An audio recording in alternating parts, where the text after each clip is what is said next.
శ్రీ గురుభ్యో నమః. లలిత త్రిశతి ఈ నామము రీత్యా ఇది విన్నవాళ్ళు కానీ లేకపోతేనేమో సాధన చేసేవాళ్ళు కానీ శ్రీ ఉపాసకులు కానీ తెలుసుకోవాల్సింది ఏంటంటే, మీలో ఉన్న భయం దానిని మీరు ఎప్పుడైతే వదిలించుకుంటారో అప్పుడు మీకు సమస్యలు ఉండవు. ఆ భయం ఎట్లా వస్తుందంటే, ఆర్థిక సమస్యల వలన, అనారోగ్యం వలన, తర్వాత కుటుంబ సభ్యులు విభేదాల వలన రకరకాలుగా వస్తూ ఉంటుంది. ఏంటి భయం? ఇప్పుడు బాగా ధనవంతుడు అనుకోండి, అతని ఒంట్లో బాధ, వాళ్ళ కుటుంబ సభ్యులు అందరూ ఏం చేస్తారు, ఒక హాస్పిటల్లో పడేసేస్తారు. ₹1 కోటి, ₹2 కోట్ల బాధ. వాడి గురించి ఎప్పుడో రోజు వెళ్ళి హాయ్ అని చెప్పి వస్తూ ఉంటారు. వాడికి అక్కడ ట్రీట్మెంటు కుటుంబ సభ్యుల కంటే బాగా వాళ్ళందరూ చేస్తూ ఉంటారు, ఆ స్టాఫ్ అందరూ. వాడికి ఏమీ ప్రాబ్లమ్స్ ఉండవు అనమాట. అంటే అన్నీ మానసికంగా శారీరకంగా అన్నీ జరుగుతుంటాయి కాబట్టి అన్నీ దూడుస్తుంటారు, అన్నీ గడుగుతుంటారు. ఇక్కడ విడిగా వచ్చేసరికి ఆర్థిక ఇబ్బందులు, అనారోగ్య ప్రాబ్లమ్స్ రాగానే ఇది భయం ఏర్పడుతుంది. దీనికి కారణం ఏంటంటే కర్మ. మీరు ఎప్పుడైతే ఏదైనా ఒక శ్రీ విద్యా మంత్ర సాధన చేస్తే మీకు కర్మ, కర్త, క్రియ అనేవి అర్థమవుతాయి. అప్పుడు భయం పోతుంది. అప్పటిదా భయం పోదు. భయం పోనంత వరకు కూడా నువ్వు అతలాకుతలం అవుతుంటావు. అనేక మంది దేవుళ్ళని ఇప్పుడు మనం అవతార పురుషులను అనేక మందిని మనం కొలుస్తుంటాం. అలాంటి అవతార పురుషులు కొన్ని వేల మంది ఉంటారు, వందల మంది కాదు, వేల మంది. మనకి తెలియదు. మనం శృతుల్లోకి స్మృతుల్లోకి వెళ్తలేదు. దానివల్ల మనకి తెలియట్లేదు. మనకు తెలియపోయేసరికి మనం తెలిసిందే సత్యం అనుకోవడం కరెక్ట్ కాదు కదా. కారణాలు అనేకం ఉంటాయి. కాబట్టి భయం అనేది పోగొట్టుకోవడానికి ప్రయత్నం చేయండి. ఇప్పుడు ఈ నామం ఏం చెప్తుంది? ఈశ్వరోదాసంగా నిలయ. దీనిని ఈశ్వరుడి యొక్క అంగము ఈశ్వరి. ఈశ్వరుల వలన అంటే ఈశ్వరుల నిలయము అంటే నీ ఇల్లు, నీ శరీరము. నీ శరీరంలో ఈశ్వరుడు, ఈశ్వరి ఉంటారు. దీనిని అర్థం చేసుకోలేరన్న అభిప్రాయంతో కొంతమంది ప్రవచనకారులు బయట ఉన్న పరమేశ్వరుణ్ణి చూపించి ఒక మూర్తి రూపంలో ఆయన యొక్క తొడల మీద పరమేశ్వరి కూర్చున్నట్టుగా ఒక అలంకారంగా చెబుతారు. అది సత్యం కాదు. సత్యం ఏంటంటే శృతుల పరముగా. అర్థమైందండి? శృతి పరంగా పరమేశ్వరుడు, పరమేశ్వరి నీలోనే ఉంటారు, జీవాత్మలో ఉంటారు. అర్థమైందండి? ఆ విధంగా నువ్వు ఎప్పుడైతే ఆ కాన్ఫిడెన్స్ నీలో శృతి ప్రామాణికంగా మంత్ర సాధన చేస్తే వస్తుంది, లేకపోతే రాదు. వస్తే నీకు ఫియర్ అనేది పోతుంది. ఏ సమస్యను ఢీకొనగలుగుతావు. ఇప్పుడు పరమేశ్వరుడిని సృష్టి చేయటానికి పరమేశ్వరి కారణం. అర్థమైందండి? ఈ కార్యకారణముల వలన ఆమెకేం పనండి సృష్టి చేయమని చెప్పడానికంటే, నువ్వు సంకల్పాలు చేశారు కదా జీవాత్మలో. నువ్వు ఇప్పుడు దీన్ని ఆలోచిస్తున్నావు. నువ్వెంతసేపు నీ మానవ ఆయుషు, మానవ జీవితం ఇప్పుడు ఇక్కడ పనిచేస్తే, ఇప్పుడు వాస్తవంగా యథార్థానికి వెళ్తే ఇప్పుడున్న భారతదేశాన్ని తీసుకోండి. ఇక్కడ ఎవ్వరు ముఖ్యమంత్రులైనా, ప్రధానమంత్రులైనా, ఎవరైనా సరే ఎట్లా పరిపాలిస్తున్నారు? రాజ్యాంగాన్ని బట్టి. రాజ్యాంగం అంటే ఏంటి? రాజులు పరిపాలించే విధానము రాజ్యాంగము. దానికి అనేక రకాల పేర్లు, అనేక రకాల ఆకారాలు పెట్టి అన్నీ చేసి, ఇప్పుడు ఇక్కడ 5 సంవత్సరాలకు ఒకసారి అయినా రాజుగానే పరిపాలిస్తున్నాడు కదా, అతను రాజునే అంటారు కదా. నువ్వేదో పెట్టుకోవచ్చు పేరు, శాస్త్రపరంగా రాజుగానే అంటారు. ఇట్లా ఇలాంటివైనటువంటి తెలుస్తూ ఉంటాయి. నీకేమో భయం పోతుంది. మనమేమో అవిద్య, అజ్ఞానంతో ఏం చేస్తున్నాం? భయపడుతున్నాం. ఏమని? భక్త కారణం కళ్ళు తీసి శివుడికి పెట్టాడు. తర్వాత ఏమో ఇతను లవకుశుడు వేళ్ళు తీసి గురువుగారు, ఇవన్నీ కల్పితాలు. అర్థమైందండి? అలంకారం కోసం చెబుతారు. కళ్ళు తీసి ఎవరన్నా పెడతాడండి? ఎంత త్యాగ పురుషుడైనా, ఏ జాతి వాడైనా సరే అలా చేయడు కదా. వాస్తవంలో నువ్వు చెయ్యవు కదా. నువ్వు చేయనప్పుడు అక్కడ జరగదు. నువ్వు చేస్తావా? చెయ్యవు. మరి అక్కడ ఏ విధముగా మళ్ళీ కళ్ళు అతను ఎట్లా ఇయ్యగలుగుతాడు? ఇవన్నీ దేనికి చెప్తారంటే సర్వేంద్రియ నయనం ప్రధానం. అన్ని అంగములు అన్ని ఇంద్రియంలో కళ్ళు ముఖ్యము. కళ్ళు జాగ్రత్తగా పెట్టుకోండి. కళ్ళు పోతే మళ్ళీ భగవంతుడు కళ్ళుకి లీడు నీకు, నువ్వు అన్నీ కడుక్కోవాలి చూసుకోవాలని ఇబ్బంది పడతామని చెప్పటం అన్నమాట. అందులో అంతరార్థం. బొటన వేలు తీస్తే దేనికి పనికిరాడు కదా, రాయాలన్నా ఏదైనా టైప్ చేయాలన్నా మనిషి అన్నిటికీ అదే కదా. ఆ విధంగా అట్లా ఆలోచించుకోవాలి. ఎప్పుడు వస్తుందండి ఈ స్వచ్ఛమైన యథార్థమైన జ్ఞానం? శృతులకు వెళ్తే వస్తుంది. అది సగం. ఇప్పుడు పరమేశ్వరుడు నీ కోసం నీ కర్మల కోసం పరమేశ్వరుడి ద్వారా ప్రేరణ ద్వారా చేయిస్తుంది. అంటే ఏంటండి ఈ జగత్ ఎట్లా ఏర్పడుతుంది ఏంటంటే, అంటే ఇప్పుడు కంసలి ఉన్నాడు. కంసలు అంటే మన వాళ్ళు ఏమంటారంటే విశ్వబ్రాహ్మణులు అంటే మీకు అర్థమవుతుంది. పూర్వకాలం విశ్వబ్రాహ్మణులు అంట. మట్టి కొండ, ఏ కొండ అయినా సరే వాళ్ళు కొండలు చేస్తారు కదా. విశ్వబ్రాహ్మణులు అన్నవాళ్ళు, కంసలు వాళ్ళు అన్నటువంటి వాళ్ళు వీళ్ళందరూ కొండలు చేస్తారు. అంటే ఇప్పుడు సంగతి చెప్పట్లేదు నేను, ఒక వస్తువు తయారు చేసేది ఆ సంబంధించిన అంశావాళ్ళని. ఆ కుండ అనేక రకములైనటువంటి రంగులతో, ఎత్తు తగ్గులతో, చిత్ర విచిత్ర ఆకారాలతో ఉంటుంది. అతని చేసే అతని యొక్క మనోభావాలను బట్టి వస్తువు తయారవుతుంది. అర్థమైందండి? నువ్వు ఆర్డర్ ఇచ్చిన దాన్ని బట్టి రొటీన్గా అన్నీ చేస్తాడు. నువ్వు ఆర్డర్ ఇస్తే ప్రత్యేకంగా చేస్తుంటాడు. తర్వాత కొంతకాలం తర్వాత కొన్ని సంవత్సరాలు కావచ్చు, నెలలు కావచ్చు, ఆ కుండ మొత్తం నాశనం అయిపోయినా మట్టి మాత్రమే మిగులుతుంది. అర్థమైందండి? మట్టి సహజము, కుండ సహజము కాదు. అంతేగా? ఇది వాస్తవమేగా. నువ్వు ఎంత గొప్ప కొండ అయింది, ఎంత గొప్ప అలంకారమే రంగులే, ఆ సూత్రాన్ని పట్టుకొని నువ్వు మానవుడు కుండ లాంటి వాడు. అర్థమైందండి? కాబట్టి ఎప్పటికైనా వాడు మట్టిలో కలుస్తాడు. కంసాలంటే పరమాత్మ.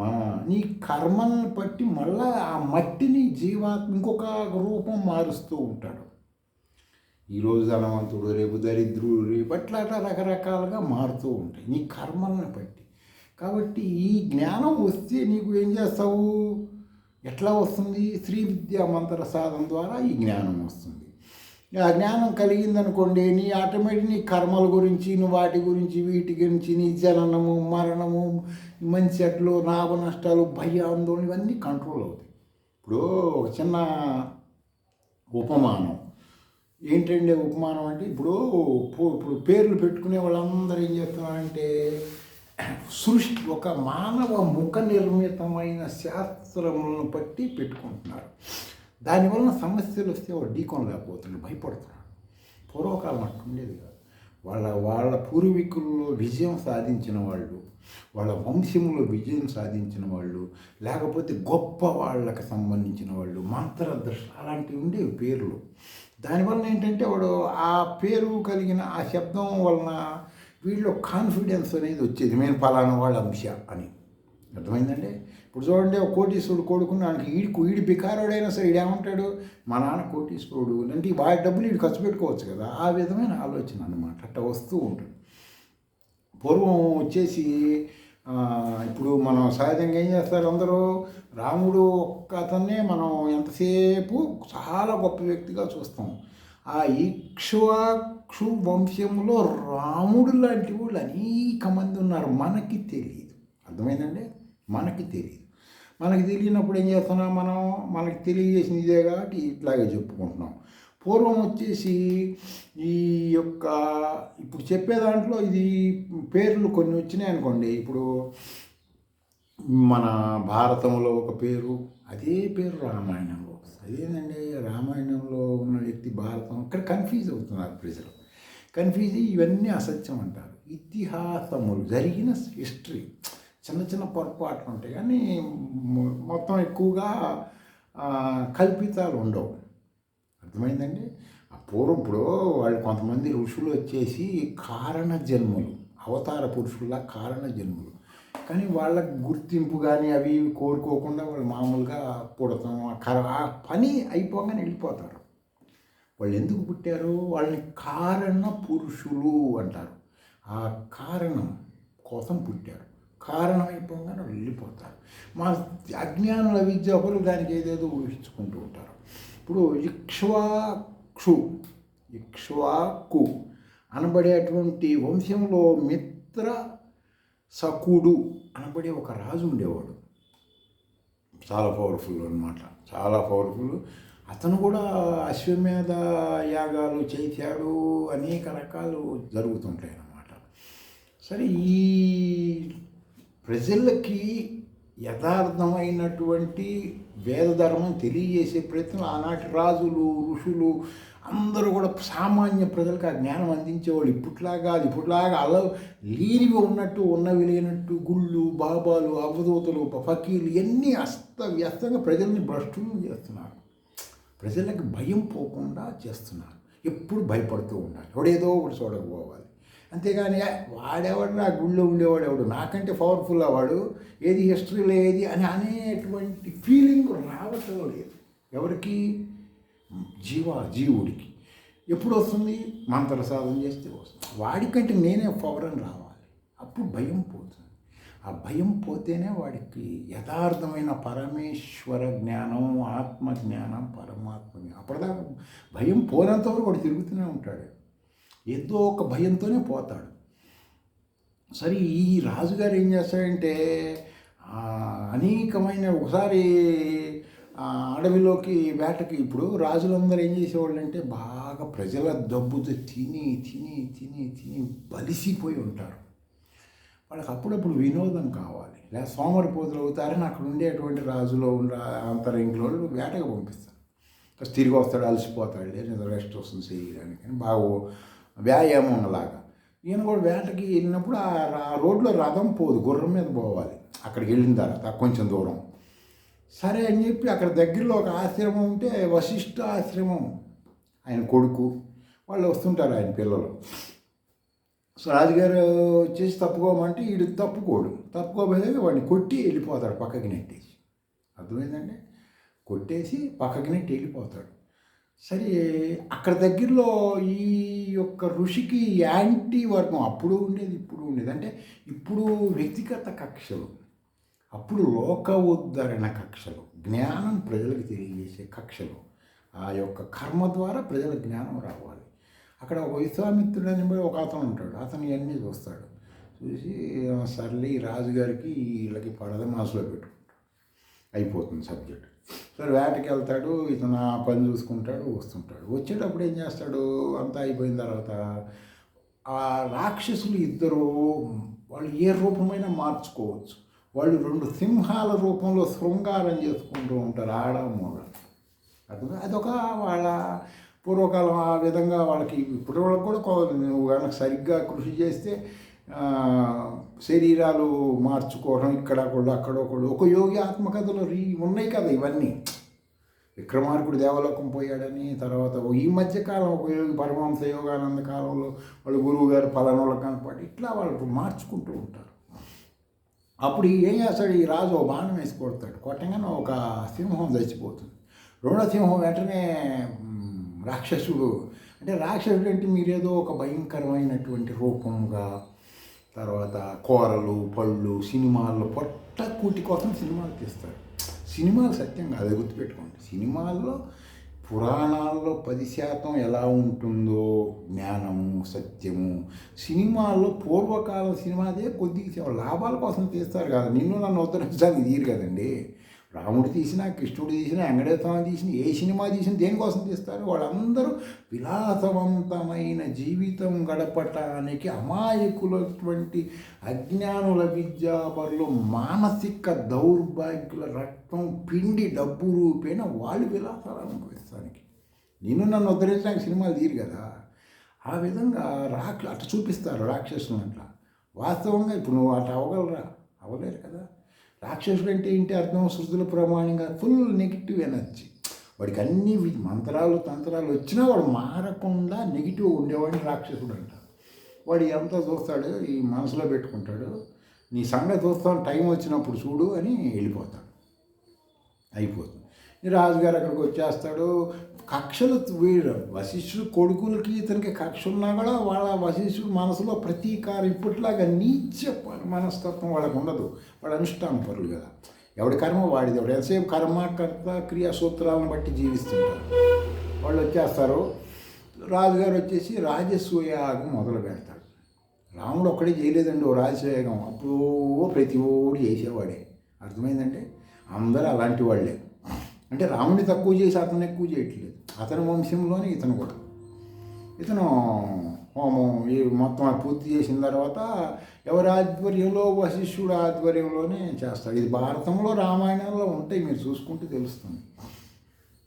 అయిపోయిన తర్వాత సరే మొత్తం బాగా చేశాడు కదా వశిష్ఠుడు, అతని దగ్గరికి వెళ్ళి మరి భోజనానికి పిలుద్దామని చెప్పి వెళ్తాడు. ఈ రాక్షసుడు అదును చూస్తున్నాడు కదా, మంచి అవకాశం కోసం చూస్తున్నాడు కదా. విశ్వామిత్రుడికి కూడా యాంటీ కదా, ఇతను కొన్ని గొడవలు ఉంటాయి. వెంటనే ఆ రాక్షసుడిలోకి విశ్వామిత్రుడు తపశక్తి ద్వారా ప్రవేశపెడితే రకరకాలు ఉంటాయి అక్కడ. మళ్ళీ అది మనతో వివరించాలంటే పెద్ద గ్రంథం అవుతుంది క్లుప్తంగా. వెళ్ళగానే వశిష్ఠుడు అవతారం వేసుకొని ఆ మాయావయ్య రాక్షసుడు ఈ రాజుగారు రాగానే నమస్కారం రెడీగా కూర్చుంటాడు అన్నమాట. వచ్చి నమస్కారం అండి, మరి ఏంటి మరి అంతా అయిపోయింది కదా, అశ్వమేధయాగం బాగా చేశారు, మరి భోజనం ఏమంటే నాకు మాంసాహారం తినాలంది, మంచి ఆడ మాంసం, ఇట్లా రకరకాల కోరికలు చెబుతాడు. సరేనండి అని చెప్పి రెడీ చేపిద్దాం, రాజుగారు మొత్తం రెడీ చేస్తాడు. సరే అసలు ఆయన స్నానం చేసి వస్తాడు. రాగానే ఇట్లా భార్య వాళ్ళందరూ చెబుతారు రాజుగారు వచ్చారు, సో మీ అర్జెంట్ పని ఉండి వెళ్ళిపోయి చెప్పాను. సరే అంటే బయలుదేరి వెళ్తాడు. వెళ్ళి భోజనానికి కూర్చొని ఇక మాంసాలు గెంసాలు ఎముకలు అన్నీ పెట్టేస్తాడు. వీడికి బాగా ఇష్టంగా అడిగాడు కదా అని బాగా ఇష్టంగా ఎముకలు అన్నీ వేసేస్తాడు. ఇవన్నీ చూసి నేను నీకు ఇంత ఉపకారం చేస్తే నీ పేరు ప్రఖ్యాతుల కోసం నాకు ఇది పెడతావా నువ్వు, కాబట్టి నువ్వు రాక్షసుడు అయిపోయి నరమోసం తింటూ అడవుల్లో జావుపోని చేపిస్తాడు. వీడు స్టన్ అయిపోతాడు రాజుగారు, ఇదేంటారు అని వెంబటే వీడి కోపం వస్తుంది. అనవసరంగా వాడే అడిగాడు, వాడు చెప్పినట్టు నేను చేశాను, నీళ్లు తీసుకొని నువ్వు కూడా రాక్షసుడు అవ్వాలని నీళ్లు తీసుకొని చేపించుకో. అప్పుడు వాళ్ళు ఆడ మగ అందరూ మంత్రసాలు చేసేవాళ్ళు, చాలా జ్ఞానం, కులం అనేది లేదు, గుణగణాలు. రాజుగారి భార్య అమ్మటి వచ్చి ఆపుతుంది ఇతను రాజుని, ఆపి వాడు మంత్ర సాధకుడు బ్రాహ్మణుడు, అంటే బ్రహ్మజ్ఞానం తెలిసినవాడు, వాడే తప్పు చేశాడు, కర్మ వాడు అనుభవిస్తాడు, నువ్వు శపిస్తావెందుకో, తప్పు నువ్వు శపించదని భర్తను ఆపుతుంది.